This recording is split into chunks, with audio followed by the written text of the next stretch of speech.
Welcome to Waypoint Real Talk, where we discuss real estate and your home. Let's get started with your hosts, Aaron Shishilla and Austin Hines.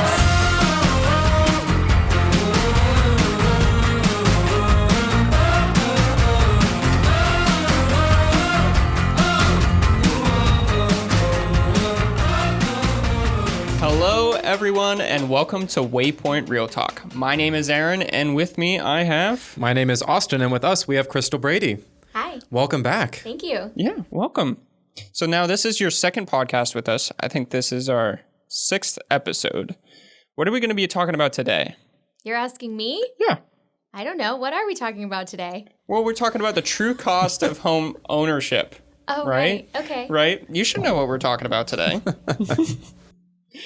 So getting into the true cost of home ownership, I think it's a very common question that new buyers have. Yes. They say, hey, I'm renting. I know my rent's $1,200 or $1,800. Now I'm buying a home. There's my mortgage payment. I have insurance, property tax. They may not even know these things. HOA. I need to buy a lawnmower. I need to buy gas for my lawnmower. I need to buy a weed whacker. Yeah. And there's so many repairs, more cleaning. You have to paint the house. You have to cover your roof. And they say, well, my mortgage payment's $1,200 and I have to do all these things. Why is buying a house even worth it at that point? How much does owning a house cost monthly so that way I can be prepared? Right. Absolutely. Yeah. It's a very commonly asked question, I think. And I do think you're right. People look at it a little bit differently than it actually is. One thing that a lot of buyers don't realize is some of those what seem to be extra expenses like taxes, HOA, and insurance cost. A lot of those are rolled into that monthly payment that is your mortgage. So that's usually the first thing that I point out to people is, well, if you've been paying $1,500 a month in rent and your new mortgage is $1,500, it's similar.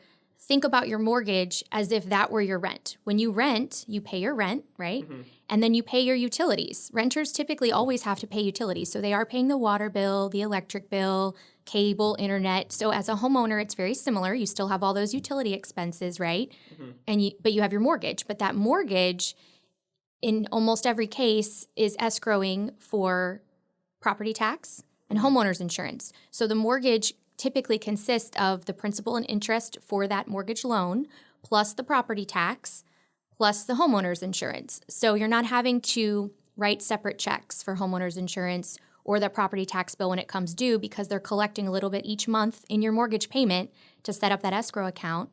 And then when you make your monthly payment, it's actually being put aside by your lender. And then once a year, when the bill comes due for the property tax, the lender pays it out of the funds they've been accumulating. So you don't even have to worry about paying property tax. Correct. So then if I buy a house or maybe I'm looking on Zillow and Zillow says my mortgage payment estimated is $1,200, what can I expect? Like you say I'm writing one check. That includes the home insurance?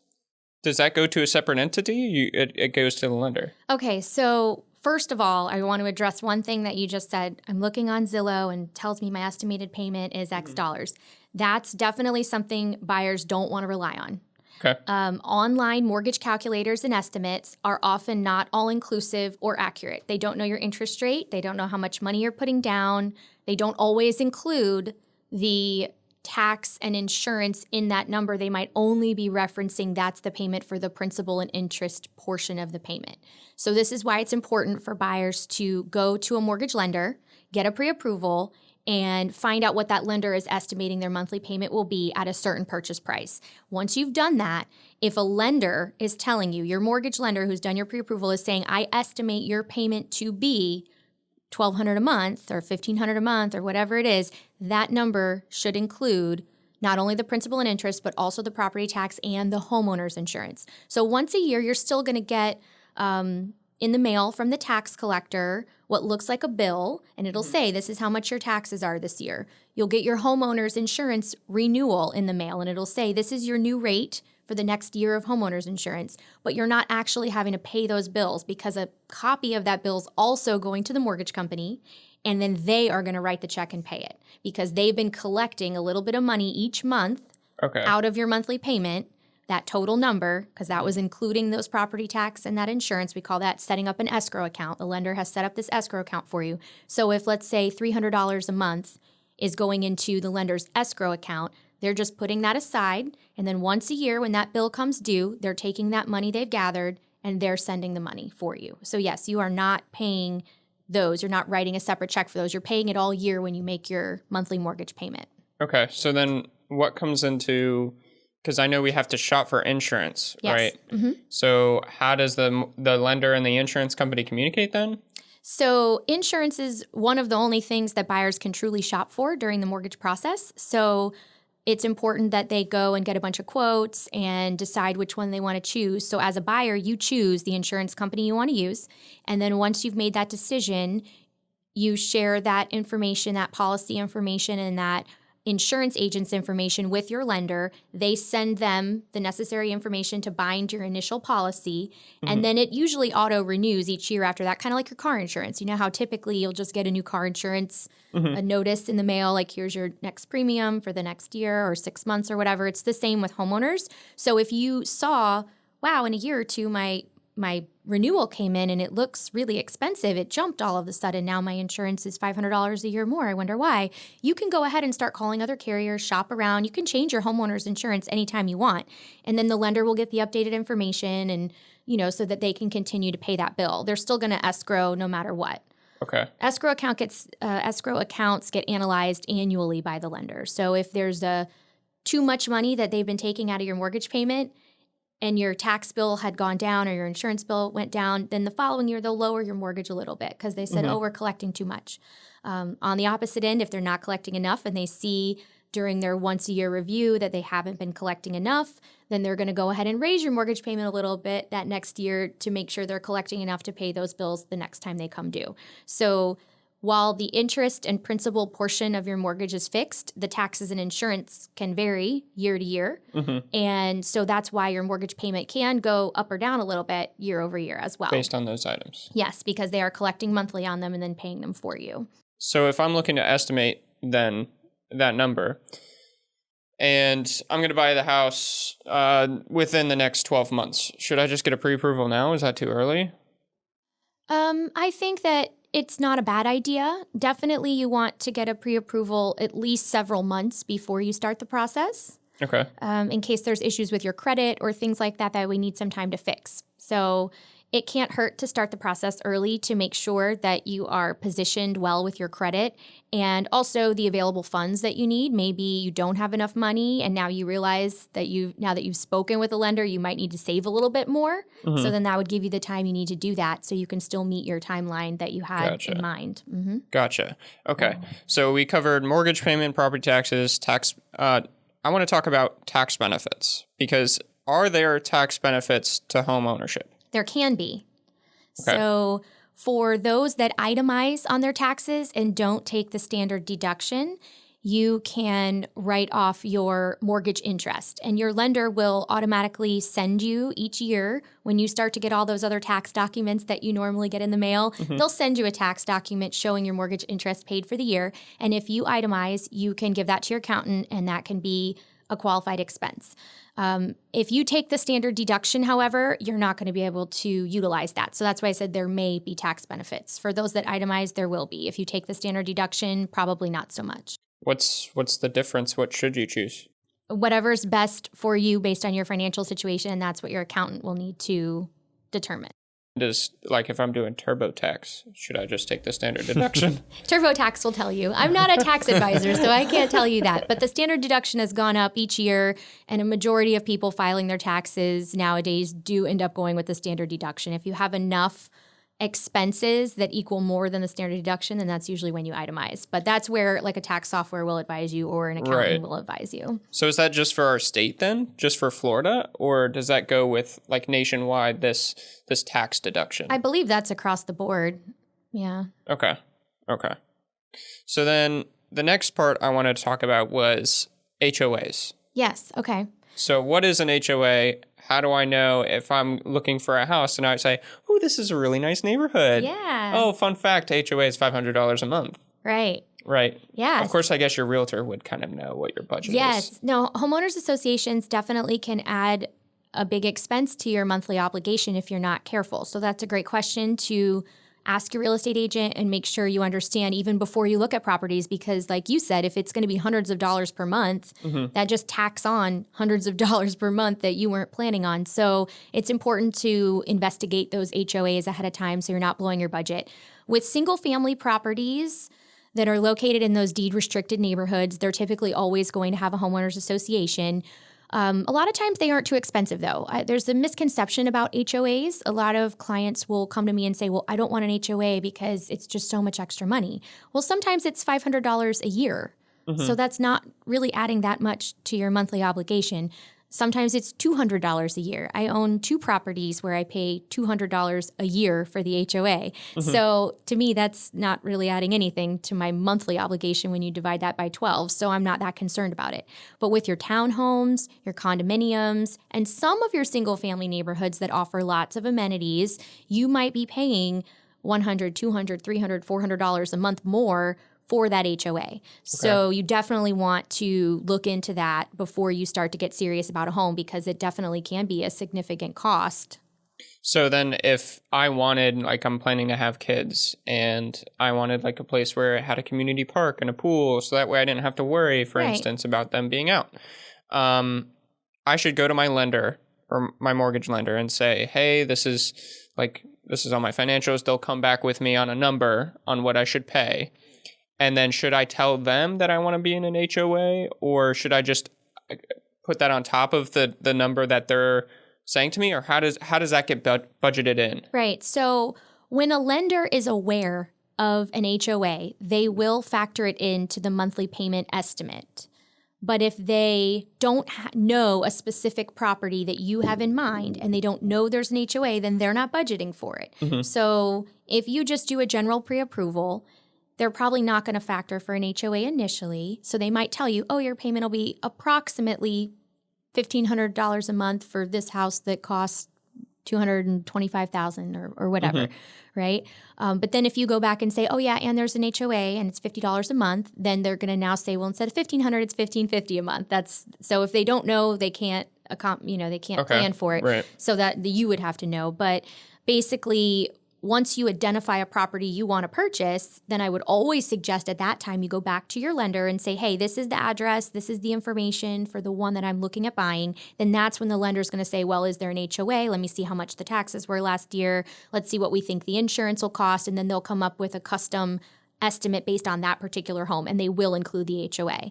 And for qualifying purposes and underwriting purposes on your mortgage, they are going to put that HOA in your monthly payment, and it's going to kind of look on paper with your mortgage lender like it's all in one big payment, but technically the HOA is a separate check that you're going to be writing, but they're just showing you the whole picture, so financially So that way, you know what to expect. So my mortgage payment could be $1,500, and then I could have a $50 separate check that goes to the HOA. Exactly. But the lender is going to show me the entire thing. Yes. Okay. That makes sense. Now, getting into the actual true cost of home ownership. So we have all these numbers that are pretty much lump sum into the mortgage payment. Right. And then we talk about, well, how much is it monthly to pay? Maybe you're familiar with utilities, right? Because you're already renting. But with renting, you're not paying for things like painting, covering the roof.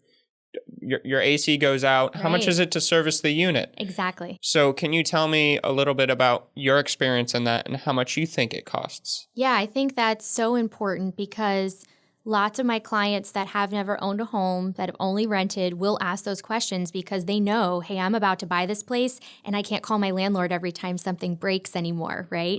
So they know it's on them, but they don't know how much things cost. And I do find often as I'm walking through homes with people, I'll make comments like, well, you know, it looks like the roof is kind of coming near the end of its life expectancy. You should budget for a replacement for that in the next 3 to 5 years. And, well, how much does that cost? You know, they immediately start asking, how much is that? How much is that? So I do think that's really important to consider and absolutely necessary. If I know that clients are tight on money and don't have a lot of money left over to budget for immediate repairs, let's say, I'm definitely going to really sit down with them and talk about those things. So it's important when you're looking at homes that you really identify what I call the big ticket items, and that's part of what I look for. So I'm always going to try to find out the age of the roof, the age of the air conditioner, water heater, appliances. When was the last time the exterior was painted? If there's a pool, like how's that looking? Does it need to be refinished maybe soon? How's the pool equipment look? Anything that could be costly, you know, I'm thinking to myself, like if it's going to be $1,000 or more, like let's try to figure out how old it is and how soon we think it might need to be repaired or replaced. So those are the big ticket items I look for before you guys even come in to do your home inspection, because I'd like to be able to tell my client ahead of time just some general things they need to be mindful of. I know probably enough to be dangerous. This is more your department, but I'll give you an example. I was showing a house a couple days ago, and my client said, we love it. We think this is the one. Like, we're really excited. And I said, okay, well, let's take a good look. So I run over to the electrical panel and I open it up, and you know, I'm just looking to make sure it's not a prohibited panel that is older and might need to be replaced for insurance purposes. As long as it looks good to me, then I leave the rest to you. I know you guys are going to really get in there and tell me if there's any further issues. But at least if I know the brand of the panel is good and it looks newer, that's a good sign. That's probably not going to be thousands of dollars worth of electrical. And I'm going to let you guys deal with what comes next. But I knew the roof was 2007. And I knew it was a 3-tab shingle. So I knew sometime in the next 3 to 5 years, like maybe sooner, She's smart. they're probably going to need to budget to replace that roof. And I said to them, like, I know enough to know my home inspector is going to tell you this when they come, just based on the age. And then they'll also tell you what's wrong with it when they climb on it and start walking around, and what areas might need to be addressed right now. So just expect that, you know, and I kind of told him that.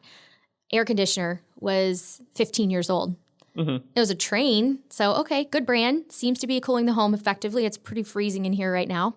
You're definitely going to have to maintain this thing, cross your fingers, and like hope you can get some more years out of it. But it's 15 years old. So they're going to tell you that's at the end of its life expectancy. So you need to plan to budget to replace that air conditioner.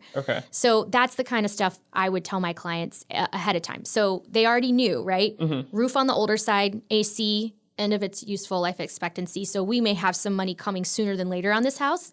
And they were still fine with it. And then I said, great, let's write the offer. If we get it, we'll do the home inspection. And we're going to hope at that point, now that we've identified some of the more major things, that you guys are just going to tell us, like some Home Depot runs, handyman things, like hopefully nothing that's going to be too significant extra. So that's how I look at it as far as with clients. And it's pretty much the getting into the house is how you're viewing it. Now, how much, because I know you have rental properties, you have tons of clients that you probably have called back to you and say, hey, this has happened. What would you say monthly it is to say your house is in perfect condition, you don't have anything to worry about? How much should I put away to make sure that I'm saving for my roof and AC? Right.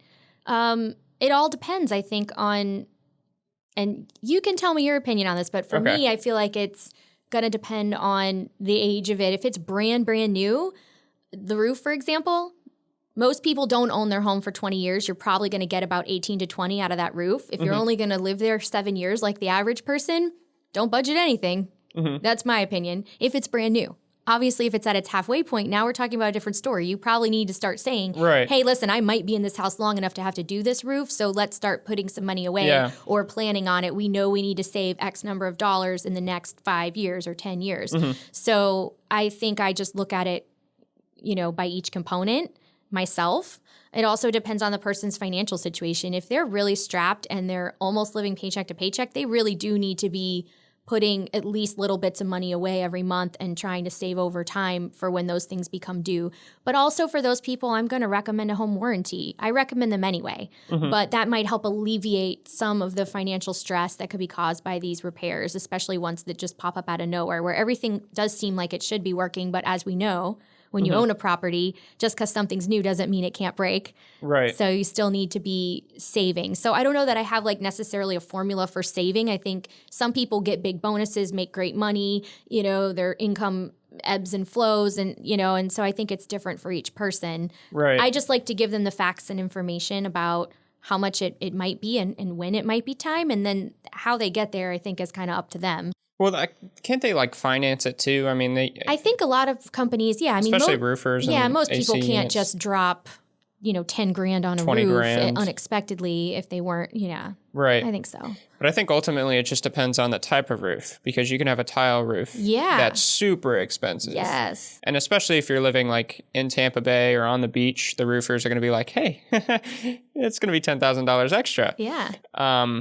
So I think it ultimately depends on the type of material that we're talking about. For sure. If you're getting a train unit that's supposed to be super expensive, really nice, extend the life of a regular unit. Right.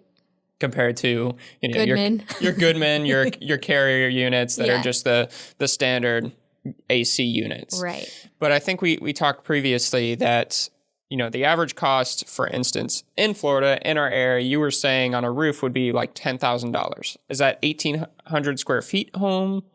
What would you say? I'm certainly not a roofing expert, but I did just put a roof on with some clients on a house that was only like 1,300, 1,400 square feet. And I think the lowest estimate we got was like $7,500. And that was probably for like a 3-tab shingle, not a 3-dimensional one. I think we ended up spending about $9,000 on the 3-dimensional shingle for that roof. That was a small home. Right. Can you imagine if it was 2,000 square feet, 2,500 square feet? I mean, with a tile roof. Tile would be a totally different story. Right. For sure. I'm not an expert in all things pricing with these things, but I've just, that was one example of one I just priced out, and I've had other friends easily spend $10,000 on roofs that were 1,800 square foot homes. So I mean, usually when people ask me, I don't like to quote numbers because I'm not a roofer, but I'll give them like big ballparks. So if the house is 1,800 to 2,000 square feet and they say how much for the roof, I'm like, well, you need to shop it around for sure, because lots of roofers will quote lots of different prices. And it also depends on the type of shingle. And as you know, do we have to fix wood underneath and all those unexpected things that could come up once they start tearing the old shingle off and all of that. But I might tell someone budget 10 to 15,000 and shop around. For a roof that size. But I'm certainly not an expert in that area. Do you save like monthly then? Because okay, I guess it's a really good point to make that the average person lives in a home for 7 years. So if you're only planning to live in a home for like that amount of time and it's brand new roof, you're going to be like, well, I don't need to worry about the roof while I'm here. Right. Or, but you may have items like the water heater or the AC unit, for instance. Yes. So what's your general recommendation, or what do you do for saving monthly for home expenses, even mowing the lawn? Do you think you save like $100 a month? Do you think it's something more like $50? Do you think it's something like more than that? I don't you save know. nothing? What do I do personally? Sure. I mean, I always have savings. So Right. and I just, it's just savings for whatever could come up, including all those things you just said. So, I mean, I think some people are more conservative financially. Some are more risky, obviously. I'm a pretty conservative person. I always have money in the bank just in case. Right. That's just me. But not everybody, can afford to do that. And so I think you just do what you can, But it's just so important to be aware. They need to listen to the realtor, their home inspector, about the things that you're telling them that's wrong with this house when they purchase it. And understand there will be expenses, and understand you should always have some cushion if you're going to be a homeowner, because you can't fall back on a landlord to fix everything for you. It is on you. The home warranty would be a great way to combat some of these things. For instance, the water heater, the air conditioner breaking, appliances breaking, some electrical, some plumbing. I have warranties on all of my homes, and I do feel like they're a good idea. I've had a positive experience, and they're about $400 a year on average, and they cover a lot of the major systems in your home. And you have to pay a service call, but the service call is cheaper than if you had to call that trade to come out anyway. For example, I had a garbage disposal that broke once in one of my rentals. It's a $75 service call to have the warranty company come out for that item. For any item, but that's what it costs. So the garbage disposal itself, I knew already that it needed to be replaced. It was a $95 part if I were to go to Home Depot and buy the disposal myself. or I could spend $75 and have the warranty company take care of it. So the warranty company came for $75. They went and bought the part. Their plumber installed it. So it cost me less to go through the warranty company. If I did it on my own, I would have had to purchase the part for $95, and then I would have had to pay a plumber to come install it. And it's a minimum of $100 just to get a plumber to cross your threshold these days. So, I definitely saved probably over $100 because I had the warranty. So you would stand behind warranties? Yes. Especially for people that don't have a lot of money in savings, because it can be a great way to force them to. Yeah, you save. can make as many claims as you want on a warranty. You could make 10 or 15 claims a year. You have to pay the service call every time. But if it's going to cost more than $75 to fix it yourself, and it's something that looks like it's covered under the warranty, then you should call the warranty company and have them take care of it. Do you think there are bad warranty companies out there? Sure. They have horrible reviews online.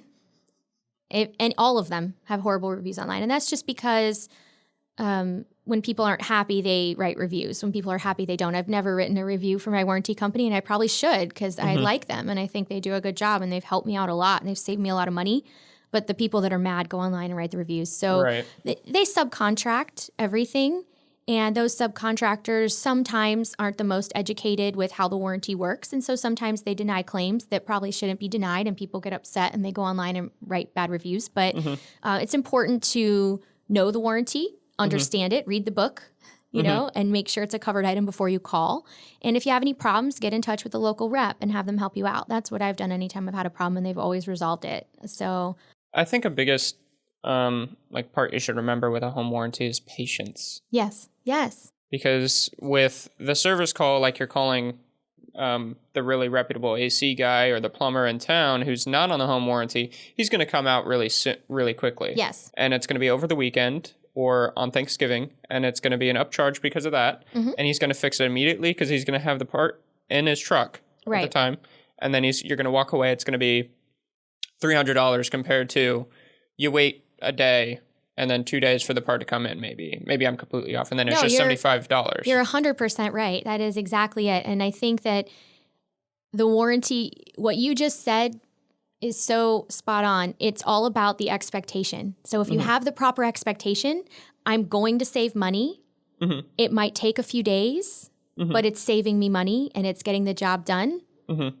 That's exactly what it is. A lot of times they have to come out, they have to look at it, they have to go order the part, and they have to come back a few days later. But you know what? If it saved you $300 or $400 and you needed to save that money, then you accomplished your goal. I think that's a really great point to make, is that a home warranty would be important for those that may be not as conservative with their money. Yes. Just because they now don't have to worry about those expenses. I mean, it's already billed that they have to pay. Yes, and those are the people that should be buying homes that do have a newer AC, a newer roof, good appliances, and a lot of the major components are newer, let's say, or in good condition. Okay. Because they're mitigating their risk, right? That they're going to need to be replaced or very costly in the near future. Okay. So when they're shopping, if they know that they have a more limited savings, let's say, and ability to do those repairs, then they need to really be careful about the property they purchased. A fixer-upper that needs lots of renovations is probably not for those people. Okay, so let's get into our last question here, which is, we talked about the cost of home ownership. Now everyone talks about, well, a home is an investment. Yes. So depending on how long you live there is how much money you get out of it, or maybe you come up under because you didn't live there as long. You had all these expenses, like the costs. Right. So how much do I make on houses? I guess that's a very, very broad question, but how much, if I stay in the house for over 7 years, how much do I make? Okay, so this is a very loaded question. It obviously depends on how our market in general is appreciating, what's going on with our economy, what's going on with supply and demand.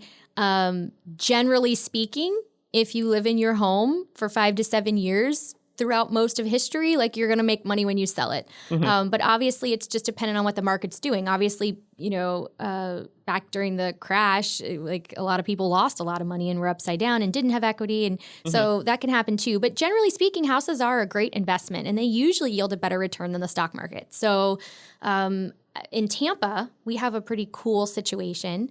We have been in a limited inventory situation for probably about 5 years or so. And so our short inventory, low inventory has created increased demand and has made our prices go up at a faster than normal rate. So we refer to inventory in months. So we like to say months of inventory is how statistically we track it in real estate. So if you have 6 months of inventory, they generally say that's a normal market where it's not really a buyer's market, it's not really a seller's market. We're kind of even at that point. So with 6 months of inventory in a normal market, I'm sorry, does inventory mean like that's going to last you for the amount of buyers that are going to purchase a house? Yeah. Or what is that inventory current mean? houses on the market available to purchase. Mm-hmm.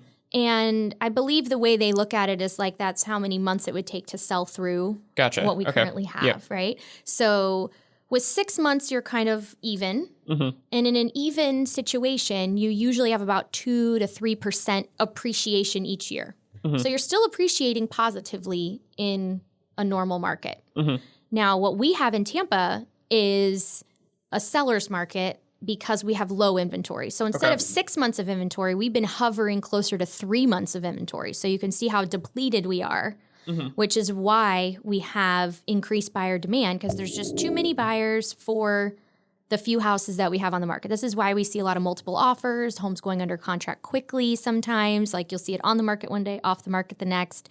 Yesterday, I wrote an offer on a house. First day it was on the market, there were 4 offers. So, and everyone was competing. And that's just because there's low inventory, especially in the area of town I was in and that price point and everything like that. So we have been seeing, due to that low inventory, more than 2 to 3% appreciation in most areas. So some areas are appreciating 5%, 10%, 15% year over year, which is amazing and awesome. And it depends on what little area of town you're in and what's going on in your neighborhood and everything. But generally speaking, the greater Tampa Bay area has been showing lots of promise, low inventory for years now, and good appreciation. I don't expect that trend to change. I think it's going to continue on that path just because of the inventory situation. I don't think we can go from 3 months of inventory to 6 months of inventory quickly because we just haven't been able to do it in years. So why would that change, over the next few years? I just don't think it will, probably. So it's very important to speak with a local realtor to understand what the market is doing. Yes, to in say, your area. Hey, is now a good time for me to sell in this area? Yeah, and don't forget, when you sell, you have expenses. So people have been getting a little ahead of themselves because they know houses are appreciating so well in Tampa. They've been in their house a year, and then they're like, well, I'm going to sell it. And they're expecting these huge profits. And it's like, well, you have had appreciation. Good for you. That's great. But it equals the closing costs. But it also costs usually 6 to 7% to sell. So if you've had 6 to 7% in that 1 year, you had above average appreciation, and you're mad that you're breaking even, which is kind of sad. That's awesome. Like that's an awesome situation after just 1 year. Right. So yeah, people nowadays don't have to be in their home as long to see some positive appreciation when they sell, but that could change in the future. That depends on the economy. Right. We can't guarantee anything. I do expect we're going to be positioned nicely in Tampa for appreciation for the next several years. I still feel positive about that. I'm still buying homes myself and excited about appreciation in real estate and all of that, but I'm one person with an opinion, so I could be wrong. You're a real estate agent. You're a realtor in Tampa. You know that it's a seller's market and you're still buying house because you know that it's going to continue. And you're buying rental properties, right? Yeah, I like to buy rental properties. So I'm making good rental income, and I'm looking to do a long-term hold with my properties. So I don't care that it's a seller's market because they're still appreciating every year. I'm still getting appreciation every year that I bought it. Gotcha. Yeah. So then can I just go to a realtor and say, hey, I'm looking to sell my house. I've been in it for 4 years. How much money am I going to make if I sell? Yeah. Will they be able to tell me? For sure. Yeah. What we do is a market analysis first. So we determine what your home's currently worth. We're going to ask you how much you owe on it. So how much of that mortgage you've paid down. And then we can provide you with a net sheet that's going to show you, I sell at X price. I have this much money to pay off. These are my expenses. And then bottom line number is how much you'd walk away with. Should you Do you think it's a good idea to like get multiple opinions? Is that free to do? Can you go online or? So yeah, you can definitely interview real estate agents and get different opinions from those agents. A lot of times if you ask several people what they think the value of your home is, they all might come in a little bit different. Okay. Because looking at comparable sales can be subjective, just like appraisals. You know, you could have 3 different appraisals done and those appraisers might all come in with slightly different figures. Same thing. It just depends on what comparable sales they're using to determine value. Some neighborhoods are easier than others. Some are really cookie cutter and all the houses are kind of the same. Other ones are more unique. So then we're looking for more unique sales and that's where you can really have some price variance. But yeah, you can absolutely get multiple opinions and interview agents and decide who you want to hire when you're ready to sell. You know, it's funny. I was looking at the beginning of this, I was kind of thinking, oh, Zillow has this nice little calculator. Yeah. I know how much my house is worth and how much like I'm going to be paying monthly. And now I'm sitting in this conversation and it's like, well, there's a lot. Yeah. Else. The Zestimates on Zillow are like a whole other podcast. That's interesting. Realtors don't like them. No? No. Huh. They don't always make our lives easy. Everybody looks at them. Gotcha. Everybody. I guess that makes sense. Everybody. Buyers look at them, sellers look at them, and they're not always accurate. They have gotten better, but they're definitely not accurate. Okay. So look on Zillow if you want to get maybe a ballpark number. Ballpark. Absolutely. Yeah. But ultimately, when you're ready to make your steps, you need to speak with a realtor For first. sure. And stay away from the online mortgage calculators. Those are just... Really? They're just too many variables there for them to accurately... I feel like give you a sense. They don't pull your credit.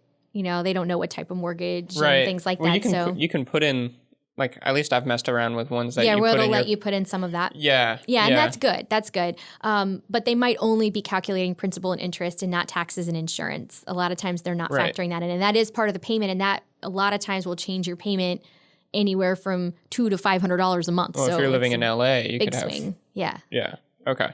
Well, I appreciate you coming on and talking about all this information. Absolutely. This was very insightful. Great. Now I've learned, don't pay attention to Zillow. Talk to a realtor if you're going to sell your house. Talk to a realtor if you're going to buy your house. And they'll be able to tell you the breakdown for what you're looking at. Yes. Well, thank you so much for coming on. I appreciate your time. Thanks for having me. Thanks, Crystal.